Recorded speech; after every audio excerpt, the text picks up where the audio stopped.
All right, well, then we get started. Good afternoon, everybody, and welcome to the Sustainability and Environment Subcommittee meeting. The time is now 4:49. I'm calling this meeting into order. We are joined here in chambers by Councilor Jerry Martin. Thank you for joining us, Councilor. We also joined by our City Attorney, Attorney Ken Sher. Thank you, Attorney Sher, for joining us. And we also joined by resident Karen. Corey, sorry. Thank you for joining us from Scans, everything, right? Corey Durham from Outer Belt. Outer Belt. Thank you for joining us. Remotely, we're joined by Councilor Walsh, Councilor Govan. We also have Code Enforcement, Steve DeSalette, Keith O'Connor, Tom McCarthy from Parks, Mike Jenkins from Code, Mike McCloskey as well.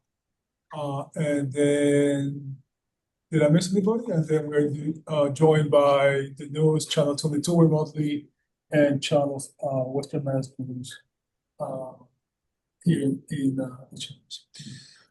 Today's agenda is continued discussion on illegal dumping. I want to talk about the 5 structures that we have here in the city of Springfield and interdepartmental communication. Before we get into this, a little bit of background. We had a meeting a couple of weeks ago, and this comes about from the incident which we have from Orleans Street.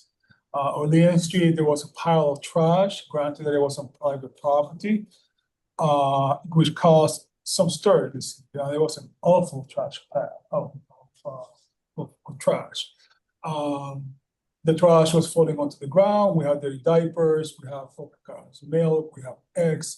And not only was it starting to go over into the sidewalk, but it was also getting into the street and was getting near the water supply. And so it finally got cleaned up. I think it took a little too long. And so I think that we all try our best, but I do believe that we have a problem. And Councilor Martin as well, we were talking about this, and we feel that we have a problem here. And I think to solve the problem, the first thing is to realize that we have a problem. And so I'm looking forward. I don't care what happened in the past. I want to get this fixed. The timely manner that things are cleaned up.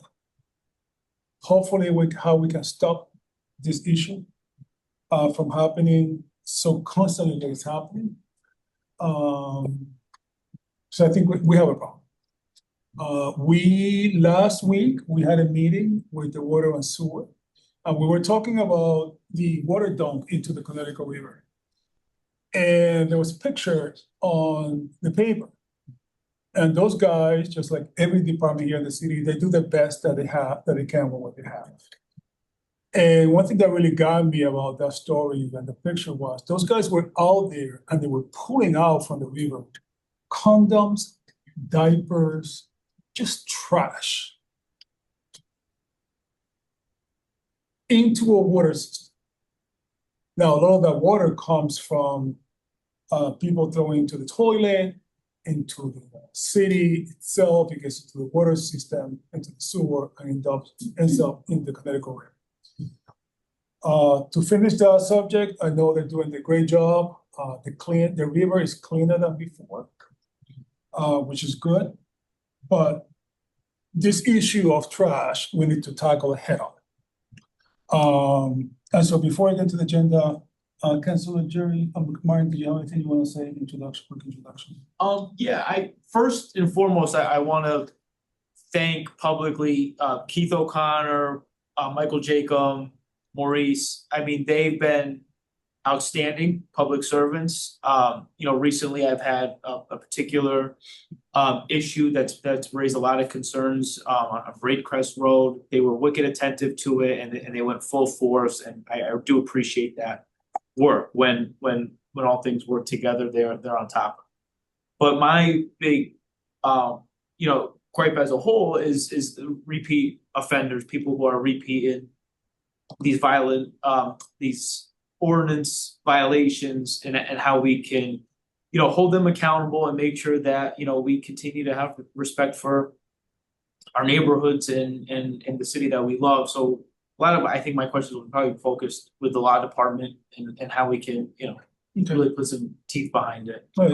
today. So, Thank you, yeah, thank you. Councilor Martin. Thank you, Councilor. Councilor Govan, you part of the committee, you want to say any comments before we get into the full agenda?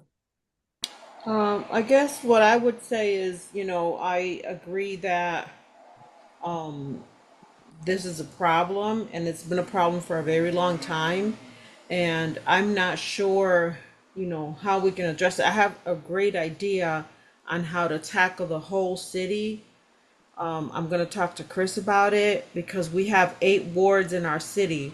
And sometimes it seems like only certain wards get the attention and some other wards are neglected. And I don't know, I'm sure that it's not on purpose, it's just where the priorities are. So I feel like we need to find a way to address every part of the city because some parts of the city look worse than the others, and I think it's something that we need to think about. We have $1 billion budget next year, and our city should look like that. The entire city, not just downtown or Forest Park, but the entire city should, reflect that we have that we're spending that kind of money. Thank you, Mr. Chair. Thank you, Councilor Govan. Councilor Walsh, any quick comments before we get into the agenda? Yes, thank you so much for having this meeting because I think it's so important to address illegal dumping and absentee landlords. And one of my concerns and what I hope you're going to be discussing today are the fees, because are the fees a deterrent? I think we should really look at raising the fees to send a message to the absentee landlords who don't seem to care about what happens in the neighborhoods. We need to put our neighborhoods first. And I think one way to do that is to send a strong message with a fee that will make people sit up and take attention and clean everything up. So Right. I'm going to address that today, and thanks for having the meeting. Thank you, Councilor Walsh. Just a good segue, by the way, talking about the fine structure. By the way, the sergeant, I think it's Pelletier, is not able to be here today. He sends his regrets, but he's going to be continue working with us. Well, once he's away right now, but he will come back and actively work with us. Last 2 years ago, we increased, I authored an ordinance in which we increased the fine structure. I believe that it was $100 back then. I believe we raised it to $500. Plus, we put a provision that if you're caught using a car, your car could be, if you don't pay that ticket, it could be taken for non-payment of the fine, because it's called the nexus between the illegal activity and using the vehicle. And so we did it over 2 years. I believe we got for the car, which chapter 90, we got a bill passed, House. Trying to share what is that called, a home rule petition, and we passed that at the House. And so let me start by asking this, and I'm going to ask Steve the select. One thing that I realized at the last meeting, Steve, is that every department can issue a different level of fines. Can you, I know you're from code enforcement, can you speak as to the fine structure you go through from code enforcement perspective, both on the residential and business? I think you're muted, Steve, by the way.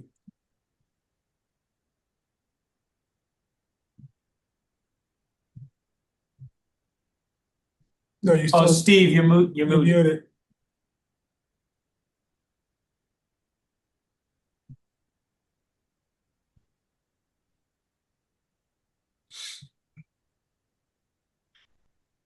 How's that? Okay. Oh, much better now. Oh, Thank you. okay, sorry about that. Did you hear my question, or do I need to repeat it? So the fine structure is actually set by council. It's set by council with the ordinance. So any given ordinance that's written by council and accepted by council, generally there's always going to be a fine set with that, and usually a maximum up from $0 to $200 for whatever the violation may be by ordinance. So that's what we follow, the structure that's set by, or whatever we have under that ordinance that we can follow. And in any given time at that certain point, you may start off from 50 to 150 to whatever the maximum may be, depending on the violation. Well, Steve, I just finished saying that we increase the fines. All right, what's that again? Were you made aware that we increased the fines 2 years ago? Well, we do increase. Yeah, some of the ordinances. Yeah, we have increased the fine. We haven't increased some of the stuff with the building code side of it. A lot of our stuff is written by building code, plumbing, and electrical on that part of the division. As far as our ordinance stuff, we're aware of. Okay, say that to me one more time, Steve. The last part. As far as the increases on ordinance. Yeah. So you say that I mixed up you like the last 3 seconds of this sentence there. You're saying that for electrical and construction, repeat what you say. I don't want to put words in your mouth, please. Okay, far as the building code, electrical, plumbing, and that, those are set by the state. Building code, okay. Oh, okay. Far as any of the city ordinances, again, that's set by the city council, and what any of the maximum tickets may be for whatever certain violation it is. But if you have somebody who's building and they're legally dumped, that will fall under our ordinance. That's a dumping violation. Yeah, it will be under the city. That would be under the ordinance. That was either going to be something that zoning's going to look at, depending on the size, or housing, or a combination of both. Okay. Would you be able to tell me how many illegal dumping fines have you determined issue? No, not off the top of my head. I mean, we issue probably at least $600,000 in fines a year. How much? About 600,000. In what? Illegal dumping? Fiscal year, no, total. I don't know whether or not the collector's office could vet that out and run a report for you. It possibly could. That'd be something that we could look at. Which department? Collectors. If they run it, our tickets run through the Munis system, and there may be a way that they could probably parse that out. I'm not sure. If not, they could probably look at taking the actual ordinance code and see if a report could be run that way to see how many have been written against that code. Okay. So basically, when you have an illegal dumping situation, what fine do you guys give? Can I just, this is Mike Yakum. Can you guys hear me, or am I? Yeah, give me a second, Mike. I was asking Steve a question. Okay. Steve? You're breaking up. I have a hard time hearing you. So as far as illegal dumping is concerned, you have somebody who illegally dumped. What fine do you issue to them? The article, maybe Keith can answer, actually. Usually, do you know the article off the top of your head, Keith? Well, when it comes to the illegal dumping, first time offender, it really all depends on the severity of the dumping itself there. If it's something that's outrageous there, I mean, we could ticket anywhere from $150 to $250. How much you said? What we try to do is at least 3 times, and then after that, we'll put in for court action. Did you say 250? Sometime probably ticket maybe $250 if it's still the same. Gotcha. Right around there. I mean, our yeah, fines goes from $10 up to $500. Keith, if you don't mind, would you send me the chapter that you guys are? Yeah. Okay. It went off for a second. Can everybody hear me and see me? Okay. Yes. Yeah. Okay. Keith, can you send me the chapter, the city or the ordinance that you are making reference to? Sure. That you guys are basing that. And one of the, one of the things I want to point out too is we also can ticket under the state sanitary code on maintenance of land, which actually that's under for the residential areas there. So we would end up doing 410-570A maintenance of land, and we ticket under that. That of course that it brings in the refuge, potential hazards, stuff like that. Okay. All right, Mike, did you wanna say something?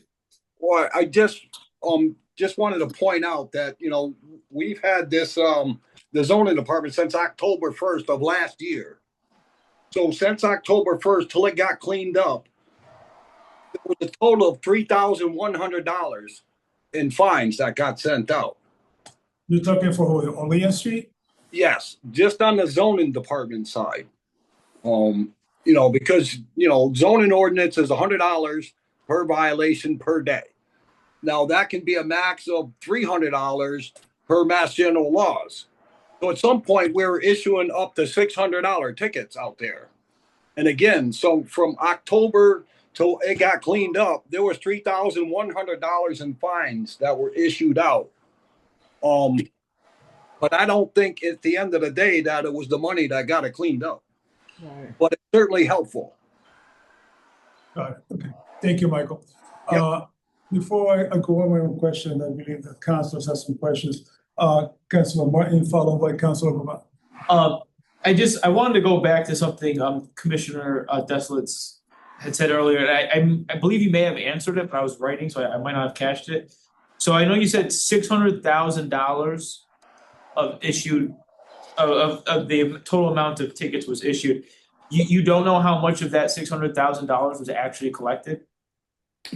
Oh, collection? No, we don't do the collection part. That would have to be a request of maybe collectors to see what, again, some of this stuff you have to realize it's going to go against properties that maybe have tough landlords. It could be sometimes we find out later that these properties are going into tax title. So the collection, if on the tickets, fines, and violations could eventually be a lien against the property, and that's going to be whether or not that's going to get paid during a tax title taking or on a flip from a real estate sale.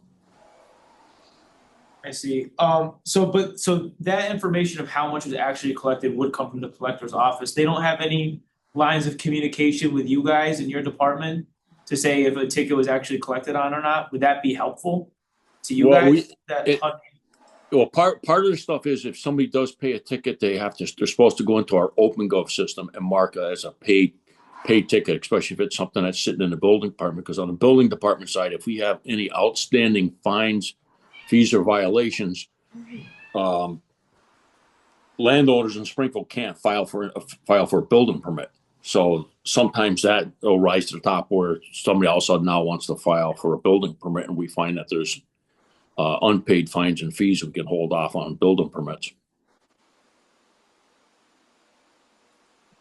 Okay. No, and other departments can act on that too. I mean, if there's outstanding where they're looking for liquor licenses or entertainment licenses, any unpaid fees, fines are going to show up as a municipal lien against the property, then they're shut off from any access to what they may be filing for in the city.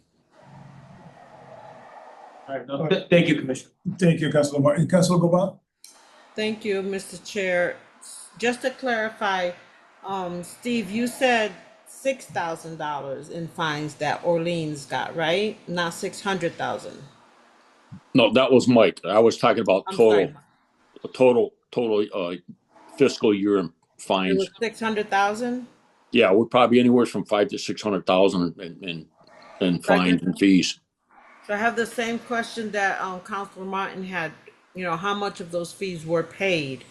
Because to Councilor Walsh's point, increasing the fines aren't going to matter if they're not paying them, if we're not able to collect them. So I'm wondering if there's some other sort of deterrent that we can use. And thinking about the absentee landlords, which sounds like a lot of the times they have a big part to play in this. I want to think about doing something, outside of the fines and the code enforcement, something more, I want to say permanent, because I would love to see, more local landlords take over these properties, which I think they would take care of them better because they live here. And we wouldn't have to worry about so much blight, because right now that's what I'm seeing all over the city is a lot of blight, properties that have been basically abandoned, except that they're owned by these private owners who don't live here and probably live across the country. So I'm actually thinking about what we can do about that, because I don't know if this is the place, because we keep coming back to this and we keep hearing the same thing. And if they're not paying them, it doesn't matter to them, until the property is sold, then they'll take it off on the lien. But while they're here and while they own it, it doesn't seem like they care. That's Well, just my point. yeah, no, I think you're very accurate on that. I mean, we in part of code enforcement, we deal with that all the time. That's why you've heard me over the years say how important it is if I have a break in one of the links in code enforcement. And there's 4 links in code enforcement how we operate. You have the clerks that take in all the complaints and process all the NOVs. You have your inspectors that are out in the field every day of the week, and then we have the prosecution team, the lawyers, generally code enforcement. We have, if we're full staff, we have 4 lawyers going full time along with their help. And the 4th link that's very important would be the court system. If any one of those links break, it makes it very difficult for us to make progress on any, especially these difficult properties. Yeah. And the prosecution end of it is where the subject that you're talking about, the landlords that abandon property, walk away from property. There's a lot of options that we use that's to the court system, whether it's receivership or we had mentioned earlier, a tax title taking. Yeah, so, and that's the way I'm thinking, because, right now we have so many properties that have been basically, for all intents and purposes, abandoned. And, the owners of the properties don't live here. So, getting in contact with them takes work. Getting them to do anything takes a lot of work. And I imagine, if you guys are doing it, or if another department is doing it, it's costing the city money to do just that job, So I'm hoping that we as a body can find other solutions that won't have to keep us coming back to this table. Thank you, Mr. Chair. Councilor Martin.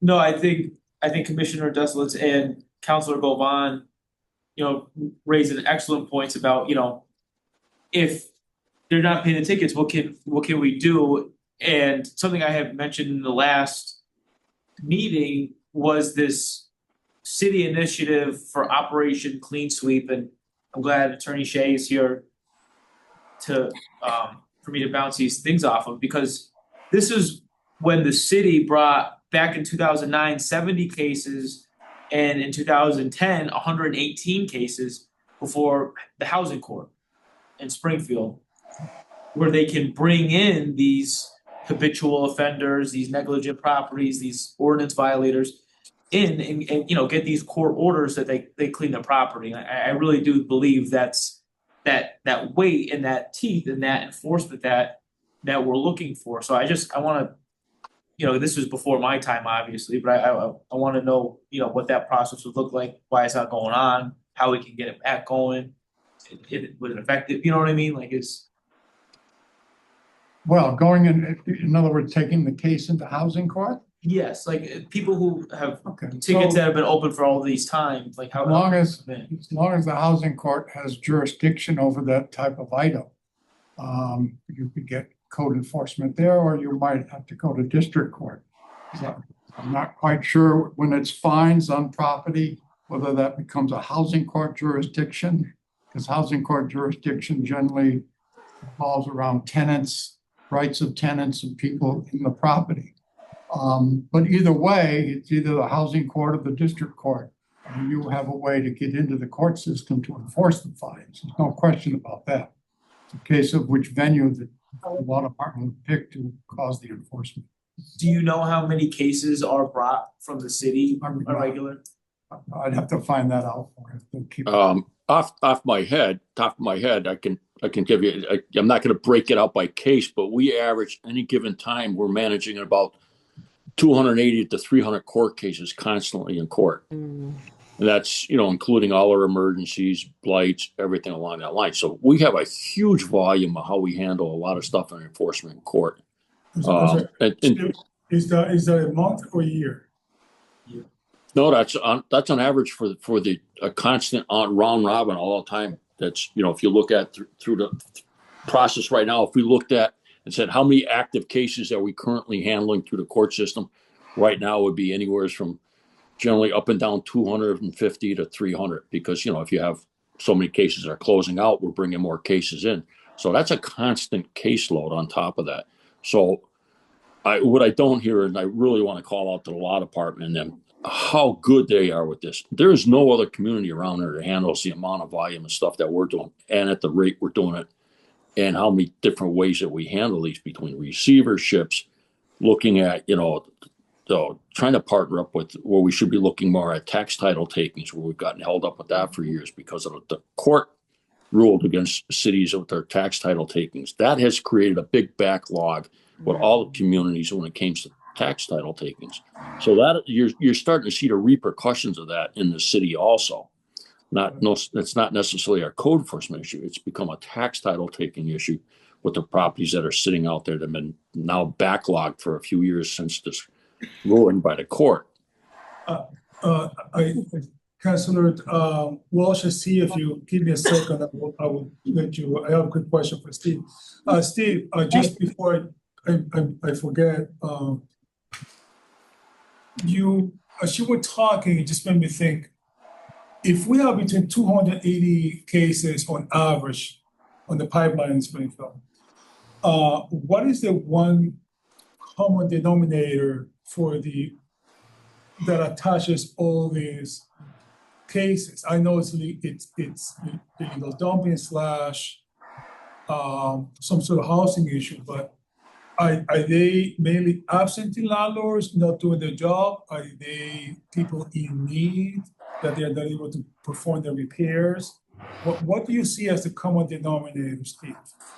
Well, I wouldn't say there's really is a common denominator. There's so many different facets in there. I mean, it's not, a lot of assume it's outside landlords. It's a lot of landlords that are in the city, a lot of landlords own the 2 families and 3 families that can be very problematic in the city. It's not just the big block landlords that we may see once in a while, which those tend to be just a handful. They're concentrated into a big block, but it's right across the board. And a lot of these are very complicated cases where, because a lot of people make the mistakes of not setting up their family trust right. There's estate issues, properties, somebody dies and ends up into probate court, and we have to try to force family members forward to try to come take care of the properties. There's just, it's not where it's so easy to say, there's a silver bullet and there's one button we can push to take care of all these different cases. And this is where I say, again, the law department and the team that we have is very good at working with all the different dimensions that go into code enforcement and the cases that go to court. You look at something or a subject where we have all the fires, and we have these catastrophic fires on properties were very unusual. The law department will take these cases to court. If we have a condemnation, we get everybody in court, because at that point in time, we want control of property and the insurance money so that we don't go back to the old days. And, me and Catering have been around for quite a long time. We know we're going back years ago when we started, we had a lot of burned out properties in the city because people could take their insurance money and run. Well, we've got a good system where we stop that from happening. A good example is just looking at the tornado. How many properties that were damaged in a tornado, how many people took their insurance money and ran? None. All right, thank you, Steve. Councilor Walsh. Thank you, Victor. Steve, you've been thanking the law department, but I think we all need to thank all of you guys for the job that you've been doing. You know, you and Keith and Mike, you're dealing with a lot. And I have, you know, we're talking about deterrence. I'm wondering, since we have the cameras that have been installed, do we know if that's been affected? Having cameras that show who's illegally dumping and what happens to those people who get caught? That would be a police department answer or question. I'm sorry, that code enforcement doesn't have the camera system per se. But from what I hear, I mean, it's a great deterrent. It's effective. But I think maybe Tom McCarthy probably could talk about that. He deals with the camera systems in the city of Springfield. there he is. Yeah, I mean, we have probably about 35 to 40 cameras out there right now. And what Katie was talking about, the fines, what you could do like what Boston does, $5,000 first fine. That will deter a lot of people dumping. I'm sorry. $500 to these people is a How much did you joke. say is Boston? $5,000 first offense. Ouch. I think people would notice that. Right. Which Would is what, they pay it? Excuse me? Would they pay it? Yeah. I mean, I'm telling you right now, Boston doesn't have as bad dumping as we do up here in Springfield. wow. And they've got a lot of, That, I'm telling you, a big fine like that will deter a lot of people from dumping in the city. Hey, Tom. So- Tom, do you know how they actually attach the fine? Is it to the vehicle or is it to? The courts haven't done that yet. But most of the time, we get the plate and everything like that, and then I give it all to whoever the ordinance officer for that area, the police ordinances, and then I do an invoice for them like with the fine and everything, how much it costs the city to dump everything. Then they put out a court order against that person, especially the lady in Ludlow who dumped on Moxon Street. That was almost a $5,000 dumping that the city had to pay for. Mm-hmm. And she hasn't paid yet. oh, wow. And So then that's that's- another, yeah, they don't pay. I feel like, I'm Councilor sorry, go ahead. Govan, followed by Councilor Martin. I'm sorry, Councilor Govan, before you go on. No, go ahead. Councilor Walsh, are you done, ma'am? No, but I like your Yeah, idea. please. Yeah. We want to be cleaner than Boston. Thank you. Councilor Martin, followed by Councilor Govan. So just a quick clarifying question. That fine, is that just for out of town plates or is that for anybody who's dumping, illegal dumping, or is that for ordinance violations, generally speaking, or is that just you're in a car, you're dropping off these tires on the side of the road and then you're moving on? Like how does that break down? It depends. I mean, if we catch them on camera, that's when we can get them. And And it that's doesn't how matter we where put it out that way. Doesn't matter where they're from or where their car is Nope, licensed. or doesn't anything make a like that? difference where they're from. Okay. Councilor Govan? Just to the officer's point, the lady in Ludlow hasn't paid yet, right? So if we put out a $5,000 fine the first time, it may deter some people, and I think it would be beneficial. Right. But then will they pay it, or will we be chasing them in Well, court or wait for go ahead. I'll give you a couple examples. We've put out, and then people don't want to go to court, and they've paid those fines up right away. And then a couple of them are like maybe $1,500 to $2,000, and we've got payment for that. Right now, I probably have, out of the 25 invoices that I did in the last 5 years, I probably still have 18 invoices still unpaid. How many? 7 I'm people sorry, have Tom? paid. Hmm. All right. Wow. All right, thank you, Tom. Tom, I believe you guys say that, if I remember it, Director Ash said at one of the last meetings that you guys handle or have about 300 complaints weekly for dumping in the city? I Is get that correct? dumpings every single day. It's about 300 a day, I mean, a week, right? Right now, last month I did 450 dumpings in the city. Wow. God. Well, thank you for And, the job you're doing. and Tom, that goes from tires, Tires, refrigerators, everything. mattresses, Carriages. you name it, okay, all right, thank you, Tom. Yeah, no problem. And I realize that, like I said at the beginning of the meeting, the police department is not here. They're gonna be an important component to this. One of the things that I found out, during Orleans Street is the communication between departments. In Orleans Street, it really bothered me that, in my understanding, is code enforcement did their due diligence, they did issue fines. The police department did do also issue fines. And I believe maybe even the health department, I'm not sure. And nobody knew what everybody was doing. So Steve, I ask you, since you're only the department head here, what's the communication between departments that somebody knows, like, this is a problem? If I see all the departments ticketed the same location, that will give me more red flags in my head.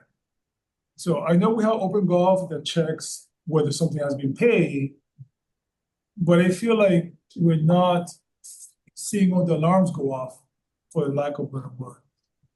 Can you speak to that? I'm not sure where you're going with that, but I mean, code enforcement, we have the new OpenGov system that we are working on. So I think our communication is very good. I mean, I'm sorry, anybody can see into the portal, see what we are working on when it comes to. I'm sorry, Steve, are you working with OpenGov, right? Yes, we are working with OpenGov now. That's our new system. Can you hear me? Yeah, I hear you. Can you hear me? Oh, okay. So if the police department issues a fine in one location, you'll be able to see it as well. If Keith, can you see an ordinance violation now on OpenGov? Yes, I can see it. Yeah. If they've been to a property, yes. But So if the police department or any other department issues a fine, you'll be able to see it as well. Yes. Okay, and what do you guys What do? What do you guys do if you see other fines being issued, like substantial amounts? What happens? Does anybody pick up the phone and talk to somebody else, or do you just put in a ticket? So when we I go think you're out, frozen. we get the. You're Am I frozen. muted? Can you hear me? Yeah, I hear you. Can you hear me? Yeah. Okay. So your question was in regards to the other departments there issuing the same fine. That's what it was there. Yeah, in other words, you have a property that has significant amount of fines and everybody's fighting the heck out of them. Like, at which point somebody's gonna say, we have a problem in our hands. Who calls who? Okay. How does that Yeah, issue yeah. get addressed? So again, typically what we try to do is we'll issue the tickets there, and then we'll get court action, put it in for court action there. So like in Orleans Street there, for instance, the zoning department, they went out and they had other issues besides the dumping. You got to realize that they had a dumpster violation. I believe it was a setback of the dumpster, the enclosure of a dumpster, and cars parking on the lot. So they incorporated that, ticketed in regards to that, and the illegal dumping. Us housing department there, we had like the overgrowth and the dumping part of it there. And I believe the ordinance, they were ticking just straight for the illegal dumping. But what we did is we grouped everything up. That's zoning, housing, brought it to attention to law department, and then they processed everything. That particular property there, I mean, it took a little while for compliance. Our ultimate goal is compliance. Turned out he was a out of town landlord in Florida. So I mean, the law department, I mean, to get like a court order, if we had to go to the extent to get a court order clean, I mean, there's a process that our law department has to go through. In this case, this gentleman elected to send his crew out and finally clean up the property after he had hired an attorney himself, and he was wise just to clean up the property there. Is there any world out there in which we can say this is a health emergency and we can act before then? It's really all how the law department, they process the complaint there. Is it regular? I think this all started like I don't have it in front of me. I think it all started as like a regular dumping type of deal. It really escalated from what I'm hearing, and I say that because I saw some stuff online that someone had moved out of one of the units in the apartment that abuts that property, and they moved out and dumped all their stuff out there, and then everybody else sort of piled on there. So I think it started off as a regular notice, and then it escalated there. But I walked the area on that particular neighborhood on Leon Street, and what I was told, at least Keith, what I was told was that little corner there just basically became the neighborhood dump. Yeah. You just you just go dump there and they just dump there. So it was pretty bad. Yeah, I know you guys saw it, and so yeah, which it is there. And so but So anyway, the okay, most fine. I just want to find the most important thing, when our law department is putting something in for court order to clean, is getting service to file something in court there. I just put some notes together. I mean, they sort of have to serve owner a copy of the court filing, NOV, summons information, and the entire process can take 1 to 2 weeks if the owner lives in Hampden County, 3 to 4 weeks if they live outside of Hampden County. By law, I would require to use sheriffs to serve an owner in Massachusetts. Some sheriffs take longer than that. Outside of Mass, we're required to obtain service via proof of signature. Then that takes time as well. We may not move forward in court until we get service on the owner. If it's service, if we do not get service, this holds up the process. If the owner agrees to comply, we can do an agreement in court. And then again, in this case, Orleans Street, he elected to do agreement in court there.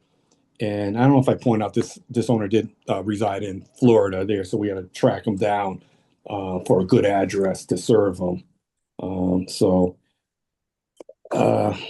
Hopefully, we don't have anything to this extent.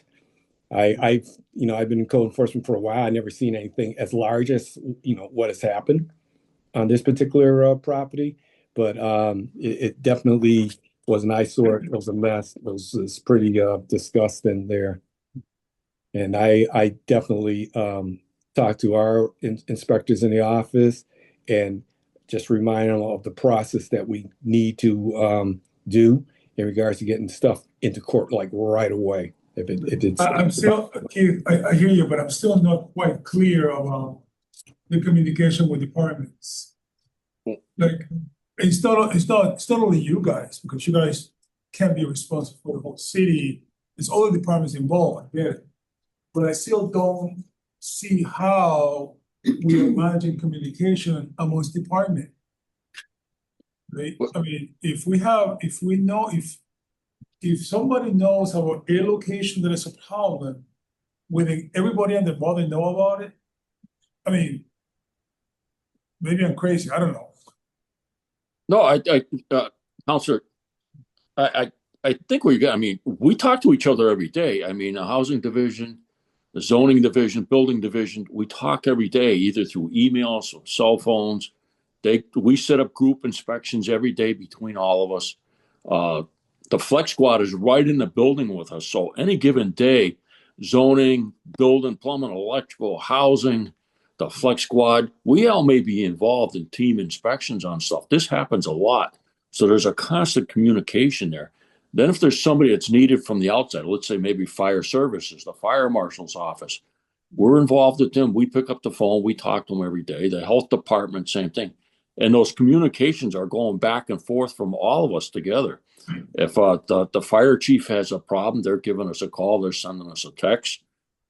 Same thing with the health department. They utilize us a lot when they're having problems. If they come in, they may see something, let's say in a restaurant on one of their food license inspections, they maybe notice maybe possible violations with plumbing or electrical issues. There's a lot of great communication going between these departments. That's why in some cases you'll see when it comes to ordinance stuff, you'll see police tickets on it. You're going to see zoning tickets on it. You're going to see housing tickets on it. You may even see in that address that sometimes because building, plumbing, electrical got in there, now we're ticketing inside the dwelling also for violations. No, Steve, I agree with you. Like I said at the beginning of the meeting, I know that everybody's doing their best with what they have, with the resources they have, which by the way, before I forget, Steve, the flag squad could really pay a visit to Granada Terrace on Pomona Street. I drove by it yesterday. I was not impressed. I would highly suggest you guys go and pay a visit to Granada on Pomona Street. Welcome. And so it will seem to me that I'm still not, I hear what you guys are saying, but I feel like I'm missing something here with communication. I don't know what it is. We will find out more as we progress. But if I may, Council Attorney Shea, if you could be as calm and gentle when concerned, do you think you could be available to really dig up and dig into the fines that anybody in the city, all the departments can legally issue for illegal dumping? Sure. I know that I believe it was Keith before mentioned they could fine under the state statute, which is highest penalty, and Tom said something. And where we are with the city ordinances, how much are they really finding? 500 or finding less? Should be 500 as far as I'm concerned. I wrote it, so it should be 500. And so for illegal dumping, I just want to get a feel of that as to where we are with that. Is there something you could do for for the next meeting? In about 4 weeks or so. Yep. Thank you. With that being said, if you guys allow me, does anybody, any of the residents, it's 5:35 now, so to save time, quick check. Anybody, any of the residents have anything, any comments? No? Well, the police department's not here, but they're usually the ones that deal with like property maintenance tickets and stuff. And they've expressed that a lot of times they issue multiple tickets and people just don't pay them, and they don't clean up, like parking on lawns and doing auto mechanics work in the driveway and stuff. So we have one neighborhood on Allendale where they have, they have like a little mechanics yard out there, and the membrane garages and stuff they're not supposed to have. I mean, it looks like Appalachian. And they ticket people and they just ignore it.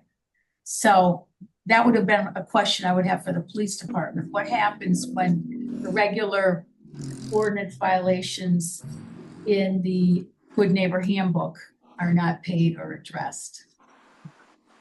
We're sure that we may answer that question for the police department. Okay. Next month. You can email Councilor Davler, Councilor Walsh, and we can just forward it and put it on an email chain with the police officer to get a quicker response on that too. Councilor, go on. Thank you, Mr. Chair.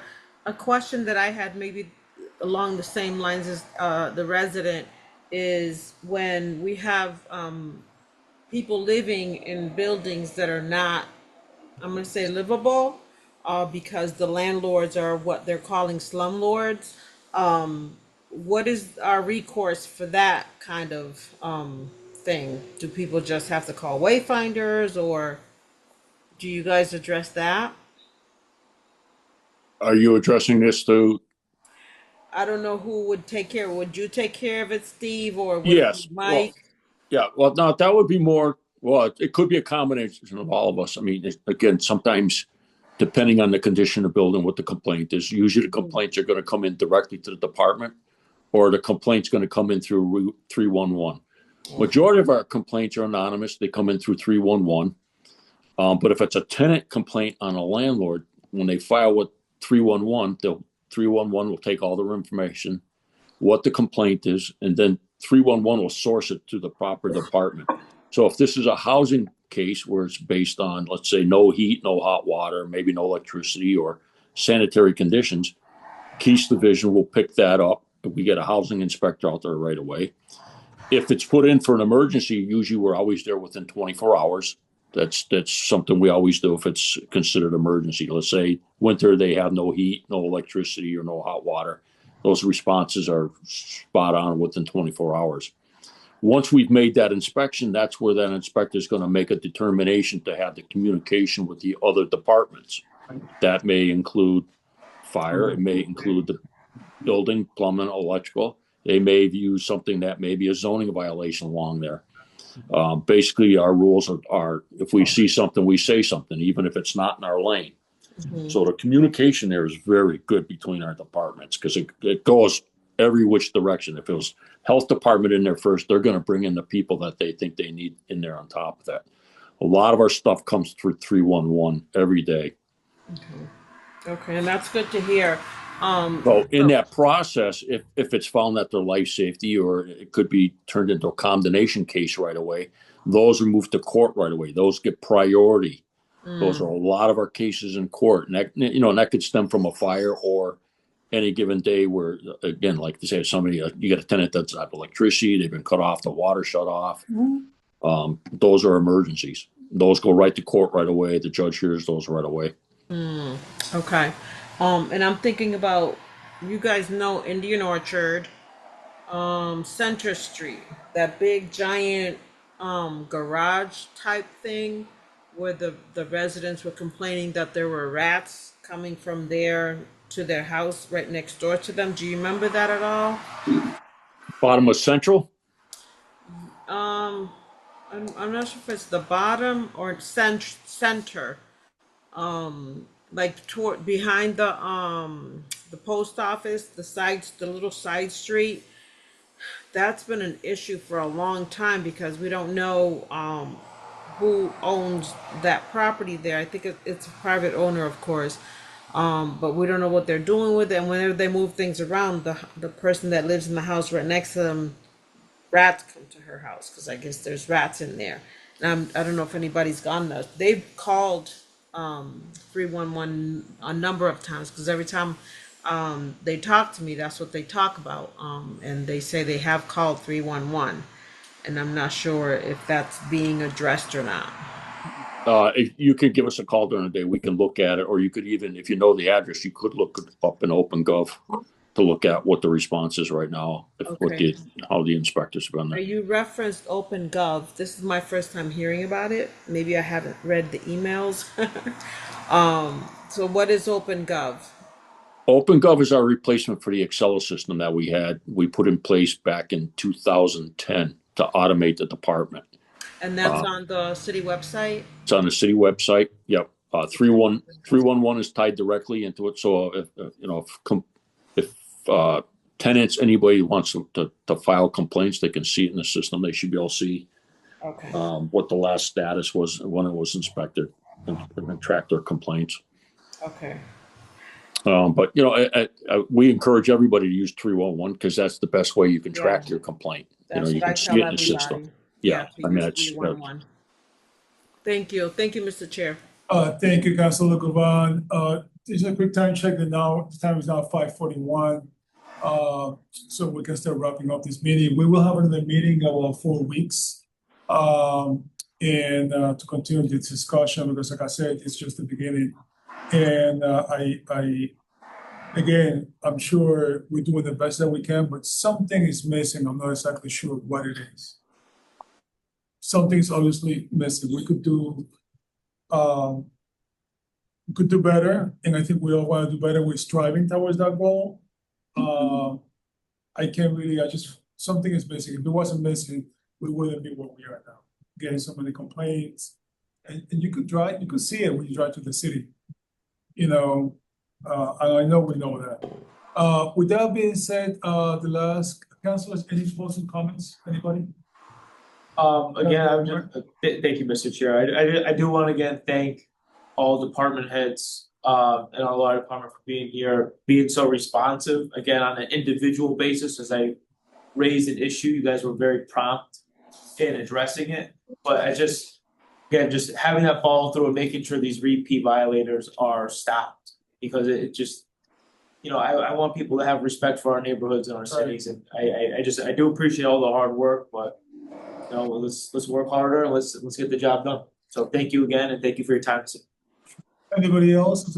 Yeah, I have to say, I hope a lot of constituents actually watch this meeting so they can see how hardworking all our department heads are and how quickly they respond. I cannot believe people will not respond to a call about rats. So I'd like to know what happened there. But I think we're lucky to have the people that are in those jobs doing the jobs that they do.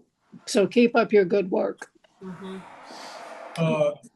Councilor Govan, any thoughts? Thank you. Yes, I agree with Councilor Walsh. You know, the work that you all are doing is very important and I appreciate it very much. And I'm just realizing the cost of this to our city. You know, every time you guys make a call or have to go out somewhere, that costs the city money because that's your work. And I want to make sure that our residents are in line with that, right? I was thinking about the street sweepers and how much that costs, right? And if the residents on the street would just get together and sweep their street, then we wouldn't need the street sweepers. I'm thinking about saving money, but I appreciate you all, and I thank you for responding to me whenever I reach out. Because I know I reach out to Mike all the time and to Steve. I haven't called you, Keith. I will call you soon, maybe. Yeah, if you could give us a call on that address on. I will do that. I'm going to ask the lady Just right so now. we can follow up, make sure we have it.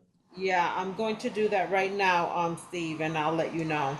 Thank you all so Appreciate it. much. And thank you, Mr. Chair. Thank you. In closing, I just want to say, I want to join Councilor Moore in saying the code enforcement, you guys have, like I said, very prompt. Steve, Keith, Mike, you always be straight with me, straight shooters. Again, I know you're doing the best way you can. I'm looking forward. We're going to solve this one way or the other. We're going to solve this. We're going to make the city better, much better. Okay. With that being said, guys, thank you. I will invite you again in the next 4 weeks or so. And with that being said, thank you, everybody. The meeting is adjourned at 5:44. Thank you. God bless everybody. Thank you.